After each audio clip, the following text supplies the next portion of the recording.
Madame le représentant du ministre de l'économie et des finances et du plan, Madame les membres du conseil de surveillance, Mesdames et Messieurs les représentants de l'État, Monsieur le directeur général sortant, Mesdames et Messieurs les directeurs et responsables, chers collaborateurs de la Société nationale de recouvrement, distingués invités, Mesdames et Messieurs, il est des journées qui marquent une vie, non par leur éclat, mais par le poids de la responsabilité qu'elles portent.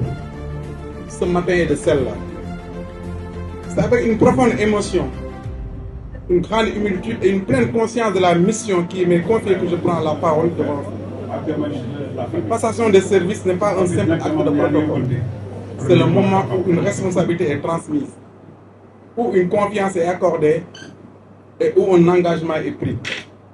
Aujourd'hui, je reçois cette responsabilité avec gratitude, mais surtout avec un profond sens du devoir.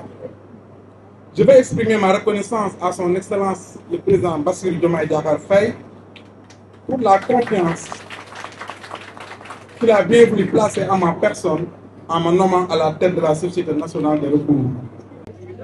Aussi, je voudrais rendre un hommage particulier à celui qui m'a précédé, Maître Babacar Ndiaye, directeur général sortant, qui a dirigé cette structure avec engagement, professionnalisme, posant des bases sur lesquelles nous allons nous appuyer pour poursuivre son développement. En effet, la réussite d'un service public est une œuvre collective. Chaque dirigeant reçoit un héritage, le fait évoluer et le transmet. Je m'engage à respecter cet héritage, à l'enrichir et à le faire fructifier avec gratitude envers ceux qui ont construit avant nous. Mesdames et messieurs, la Société nationale de recouvrement occupe une place stratégique dans notre économie. Elle ne se limite pas au recouvrement des créances.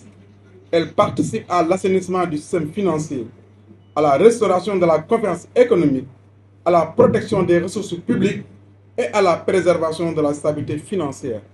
En réalité, la SNR contribue à la souveraineté économique du Sénégal. Notre ambition doit être à la hauteur de cette vocation. Faire de la SNR l'institution de référence en matière de recouvrement et de gestion des actifs en difficulté dans l'espace UEMOA au plein service de la souveraineté économique et financière du Sénégal.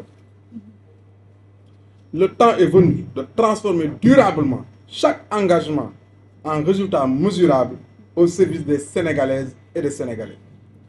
En effet, notre peuple, fidèle à ses exigences en matière de gouvernance, attend de chaque institution publique des transformations mesurables, des actes dont l'effectivité ne souffre ni délai ni équivoque. Cette exigence, je la fais mienne entièrement. Elle n'est pas une posture, c'est un engagement qui engage ma responsabilité personnelle devant ceux qui m'ont nommé, devant ceux qui travaillent avec moi et devant les Sénégalaises et les Sénégalais dont nous servons les intérêts chaque jour. Notre vision s'articule